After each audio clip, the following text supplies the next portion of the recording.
From the opinion pages of the Wall Street Journal, this is Free Expression with Gerry Baker.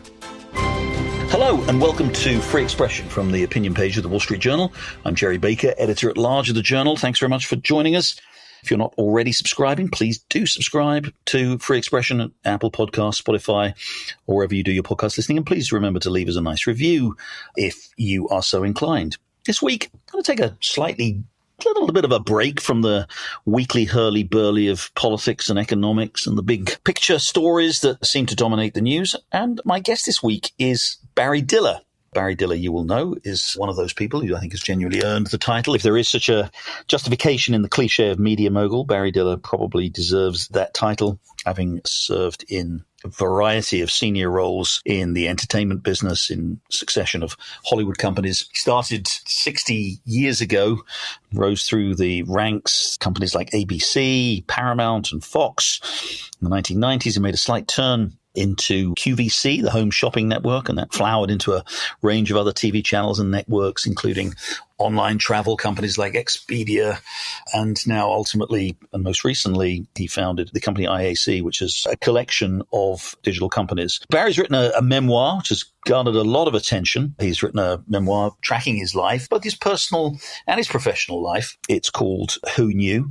It's attracted attention not only for his pretty trenchant observations about the movie business, the entertainment business, and how that's evolved over the time, but also about some of the personal aspects of his life. In fact, the declaration he makes in the book that he is gay, though he's been happily married to Diane Von Furstenberg, the fashion designer, for 25 years. So it's a fascinating account of the evolution of a career in Hollywood and in the entertainment business, again, with the added interest of exploring some aspects of his personal life that people maybe aren't quite so often so keen to be candid about. So, Barry Diller, thanks very much for joining Free Expression. Happy to be with you. You've written this book, this fascinating memoir, tracking your long career in the entertainment business, should we say, in business more generally. Lots and lots of things I want to ask you about, some of the personal things in here. The thing that first strikes me reading the book is entertainment plays such an important role in all of our lives. We all kind of have this conception of how the entertainment business evolves and what role it plays in culture and society. I think it's fair to say you've played a central role in that business for 60 years or so. Everybody hates the term media mogul, but we come close to answering to that description. I want to start off, Barry, by asking you, the other thing we all do when we look at these periods, especially when we look at them through the prism of our own lives, we probably look with a certain amount of nostalgia at this stage in our lives as what's gone on before, compare it with what's happening now, and maybe there's always a slight tendency to think, those were the glory days, those were great days, now everything is all sort of, business and controlled and accountants control everything. Again, I'll get into the book because you're quite critical of some of the things that we're seeing now. As you look back and you look at that period, particularly the 70s, 80s, in particular, Hollywood, how do you see that? Were those kind of glory days, great movies? We were obviously well past the kind of studio era, but studios were still important. Pre-digital studios were still making films and distributing them through the traditional network. How do you look back on that period today, and how do you consider it in the history of the movie business, of the entertainment business more generally? Well, the movie business has gone through cycles like everything else has, but it's gone through mega cycles since its founding in the early teens of the 20th century. And the time I participated principally in it, which was the mid-70s to around 2000, although I participated in it since then. The formation of how these entities developed films and distributed films has just changed dramatically. In any decade, you can find kind of the great films of the decade. I think the difference today from then is you're going to find less of them once you get into the digital era, say once streamers really began to come on, which is 2015 or so, 10 to 15. And since then, the process has just been completely upended because principally Netflix has pulled the hegemony away from these old major studios and how they produced and distributed films. And the biggest effect is it's kind of here today, gone tomorrow, meaning things move so quickly in and out of the culture. Very little stays in the culture. Rarely you get a film like Barbie, which does seem to last like months, or to a lesser extent Oppenheimer.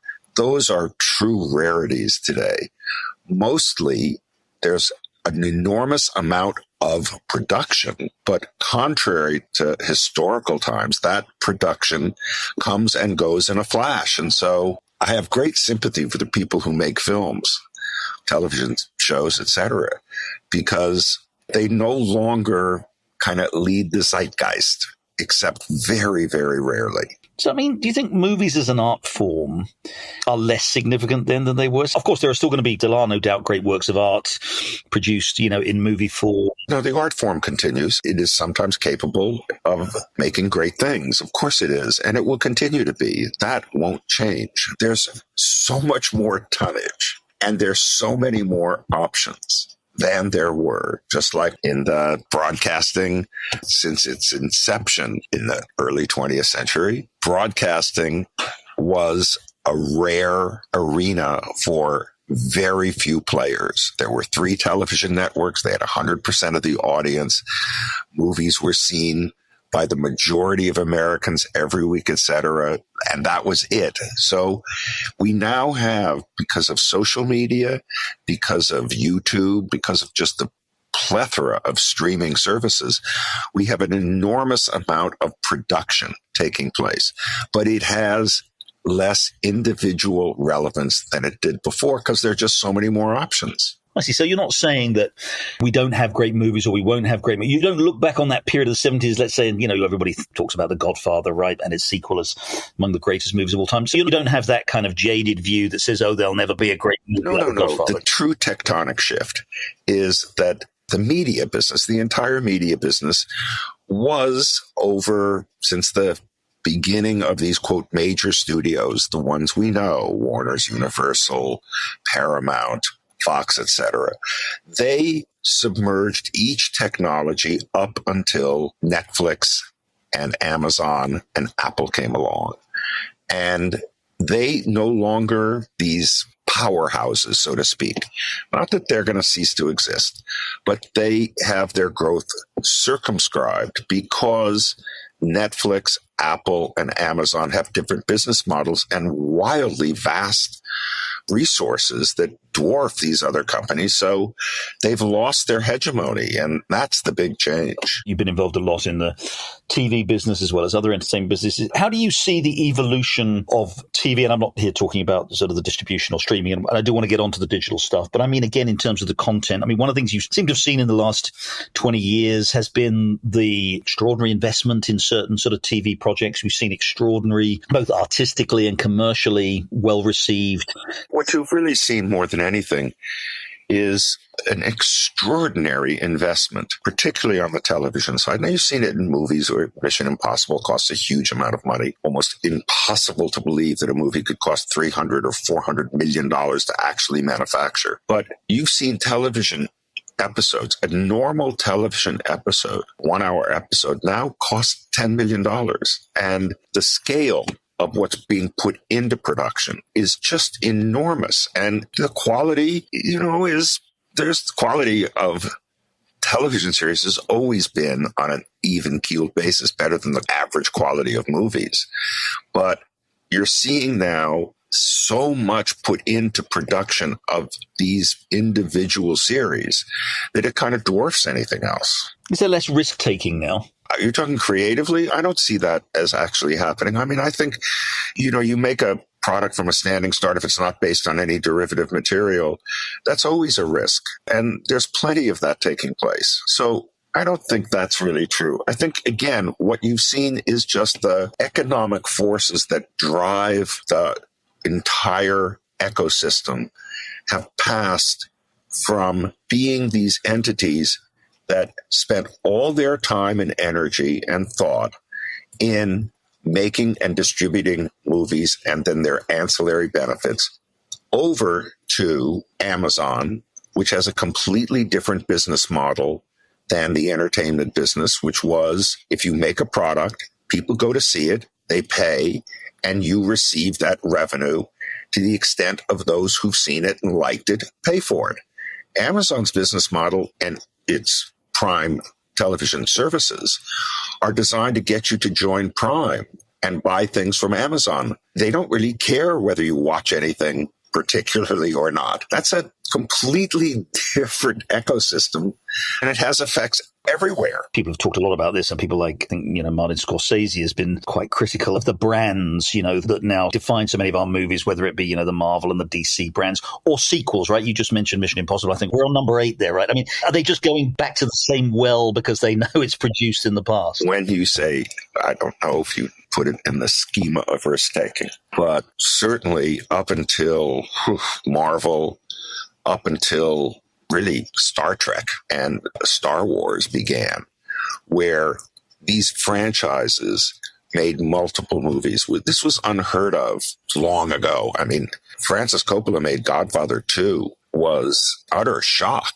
There was no such thing as Jaws 2. But what happened is these movie studios got addicted to these franchises where they had a brand and they could have certain expectations from the brand. So the movie business tilted in the last 20 years towards making franchise blockbuster, so to speak, movies. And that's less risk-taking until, of course, what happens, which is all these forms kind of eat their young. Whenever something is successful, they repeat it and repeat it until it's no longer successful. Marvel succeeded in doing that. The whole Marvel universe is, I would say, as a universe, it's in tatters. It will not produce more. As same is true, I think, of Star Trek franchise. These franchises that get overmined. And again, you go back to the basis of everything in the media business and certainly in the production of things, which is it a good idea? And that's something that's original, and you take your chances with it, as you always do and always will. There's no way that you can, for very long, you can't offload risk in a business that is based only on, is it a hit or is it not individually? Let's talk about another aspect of the content and something that changed pretty much kind of commensurate with your career in the business. I'm not suggesting you're to blame, but you might want to, maybe you'll take responsibility for it. But sort of beginning in the 60s particularly, and certainly then in the 70s and 80s and beyond. Let me back up. So again, I grew up, I'm a little bit younger than you, but not much. I grew up remembering American movies celebrated America, right? They celebrated the founding of America. They celebrated American victory in war. They celebrated the American culture, all of these things, and we can talk about all of those movies in the 30s, 40s, 50s, and then sort of beginning in the 60s, the script flipped, right? From Easy Rider on, you're saying? Yeah, exactly. Or even like maybe Dr. Strangelove or something like that. And it seemed to be that Hollywood just was intent on portraying America as this dystopia of racism and sexism and persecution and corporate greed and all of this kind of stuff. I think there's a lot to that. And I also think it's important culturally and politically because I think, and again, I'm not blaming you personally, Barry, but I think that part of the Trump phenomenon that we're seeing today, and I don't want to get too much into politics, Please. is kind of a revulsion on the part of a lot of Americans to the cultural hegemony exercised in this way that told them this is a bad country with bad people who do bad things. And I mean, I'm exaggerating obviously for effect, but again, you lived and worked and in fact ran the studios through this process. What happened? What changed? I don't know.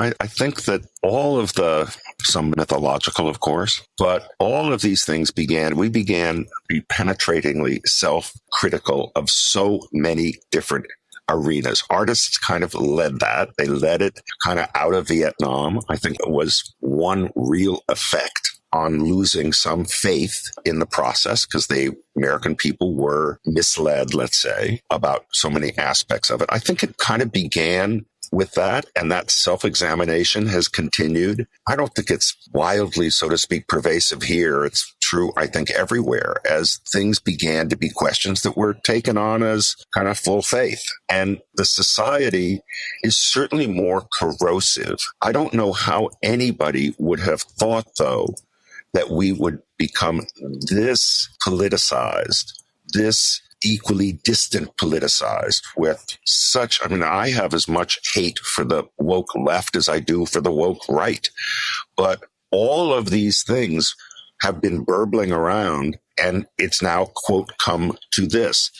It's in the creative society that usually kind of leads things. And I think much of what has happened, certainly with social media, has infected so many different areas. And you'd say, well, is this a good thing? No, but it's not a preventable thing. Once you give voice to people, to the extent we now give voice to everyone, then you're going to get a lot of dodgy voice and antisocial voice and things that affect every aspect of society. I am so shocked that you cannot today, any entrance you have, whether it's reading newspapers, online, social, etc., but it is so diverse and so archly, separately politicized that I don't know. People say we'd like to bring, the center together. We'd like to bring people together. It seems an impossibility right now. And I was going to ask you, again, what you're describing, I think, is sort of a disaggregation, right? The kind of atomization of entertainment, of media, of culture generally. And again, you can go back 60s, 70s when I was growing up. Again, I grew up in England, but I knew enough about what was going on in America. I don't know what the audience for I Love Lucy was, or, the audience, the network, the nightly news, or the audiences for soaps or anything like that. There were massive numbers of people. America came together to watch these, weekly or sometimes, nightly. You had events that stayed and were deep in the culture. A program in the period that you're talking about, Roots. Yeah. It went on the air for, and I think I'm right about this, 11 consecutive nights. Yeah. And half the American public watched it. And it stayed in the culture for months and months. We had, you can riff on about so many different of those events, 60s, certainly even into the 70s, where it wasn't completely common, but it was water cooler. Right. Meaning what happened in the culture, you talked about the next day with everyone because everyone watched the same things. And with so many choices today, it's going to be very rare when that happens. It's a great loss. Yeah. So that is a part, I think, isn't it, of the kind of isolation I think that people feel, or the division, the partisanship, whatever you want to get. And you are in this position increasingly, it seems to me. By the way, you've had quite a lot of interest in these movies, like these sort of conservative movies, if you like, or religious, Christian movies. There have been some incredibly successful ones. We know in the last few years. And that's, instead of bringing people together, the entertainment is sending people apart. This has always been true, though. It's not that there's a resurgence of it. It has always been true. You can go back to any one of these periods where religious movies have always succeeded because it's relatively narrow in terms of the greater populace. But those products that come out of that, whether they're books or productions, have always had a large, dedicated, though narrow audience. And I can remember my mother watching The Song of Bernadette when I was a kid, so believe me, I know it's a long-standing phenomenon. But again, it just seems that entertainment, far from bringing people together, is increasingly kind of, I'm not suggesting it's driving people apart, but it's just catering now from these segmented audiences. Yes, but that's, again, when you have the kind of choice that you have now, where there's just such a proliferation of choice, it's going to be just very rare that anything pulls everybody together at the same time, at the same moment, to do much of anything that lasts more than a flash. We're going to take a short break there, but when we come back, I will have more with Barry Diller, talking about his life and career in movies. We'll also talk about some aspects of his personal life, which have attracted some attention, and some of the personal revelations, if we can call it that he offers in the new book. So stay with us. You're listening to Free Expression with Gerry Baker. Don't forget, you can listen to the latest episode anytime on your smart speaker. Just say, play the Opinion Free Expression podcast. Now, back to Gerry Baker. I'm back with Barry Diller, man who spent his life at or near the top of many major entertainment and media companies. And we're talking about his memoir that has just been published, Who Knew? Let's talk about where we are now, and in particular the digital age and the increasing domination of entertainment by these digital companies, by the Netflixes, Amazon, Apple, and others. One of the things you talk about in the book, which I find really fascinating, is the decision-making process that leads to, and by the way, this applies to business more generally, as not just to entertainment, the decision-making process. And, I remember many, many, many years ago, we've all read the famous William Goldman, Adventures in the Screen Trade, when nobody knows anything, right? Because, everybody thinks something's going to be a hit and it isn't. Is the availability and the ubiquity of data now and the fact that we can track people's tastes and interests, and again, whether it's, people who like this also like this or whatever, is that changing that fundamental truth that nobody knows anything? I mean, when you set out to make a film or a TV show or whatever, do you have a much better kind of sense of what's going to sell? Or no. Full stop, no. People can delude themselves, as they've been doing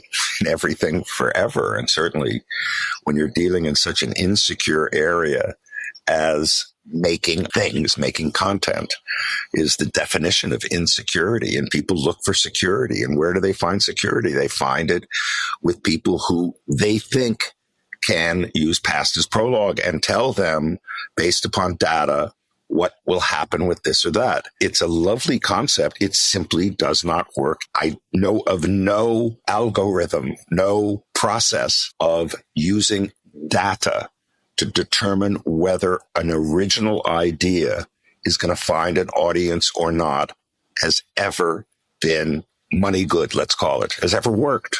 So no, you can use data, of course, for all sorts of things. What you just can't use data for is something that is based on instinct as to something that guides you. Instinct and data are diametrically opposed. So all the research, again, it's just done to make insecure people feel more secure. But does it actually matter? No. Has it ever? No. Will it ever? I can't predict the future, and I won't, because I can't say what this radically revolutionary age of artificial intelligence will involve. But up until at least now, it can't happen. But it's interesting you say that, Barry, as well, because, especially in the later part of your career, you've developed these businesses and very successful businesses. They're kind of very consumer-oriented business, QVC, Shopping Network, you now have a range of businesses. Yeah, but that's not, I'm making a big distinction here between content creation. I'm purely talking about trying to determine, by the way, it is true also in products. Steve Jobs said it best, which is you cannot tell somebody something in the future and depend on them to tell you whether or not they'll adopt it or not. I think Jobs' famous quote was right. If nobody told him they wanted an iPod, and he used to quote, I remember I interviewed him once and he said, quoted the old famous Henry Ford quote, which is that if I'd gone and asked people what they wanted when I was young, they'd have said faster horses. Absolutely right. So the same is true in content creation, is absolutely true in terms of something that is a new product. Now, if you're adapting old things or if you're doing whatever, research can help you. But if you're genuinely got something new, God forbid you ask anybody whether it's a good idea or not, because they haven't a clue. Yeah. I want to turn on to the big digital companies. You've been pretty critical of them, and you're pretty critical of them in the book. And yet one thing they're doing is they're channeling, and you hinted at this earlier in the interview, that they're channeling vast sums of money here, and the scale of the money that a Netflix or an Amazon or whatever can bring. Why critical of them? Why is this not a good thing that they're just able to bring vast new resources into the entertainment? Well, I'm not really critical of it, but these companies are tech companies. They're technological companies. They use ones and zeros in an absolutist way. That it's not a sensibility, it's training and aptitude. I think that's another country from using instinct. And tech and instinct, it happens very rarely. It did happen, of course, with Steve Jobs, and it happens with others. But the marrying of the two is a very, very hard thing to do. So most people from tech, there's a great divide between most people who are trained in tech are really not able to make decisions based on instinct relative to content. So to the degree they hire people who can, that's fine. But the problem in that, one of the things about media and entertainment is if it's not principally what you do every day, that's what you do. These businesses that are based upon pure content creation and instinct are now so far down the ladder to the resources from these huge companies that they just get less attention. They're just not going to perform in the same way. Long term, I think it's just not creatively a great fermenting ground. Now, we'll see. Time will tell. Certainly, they're capable of making good things for certain.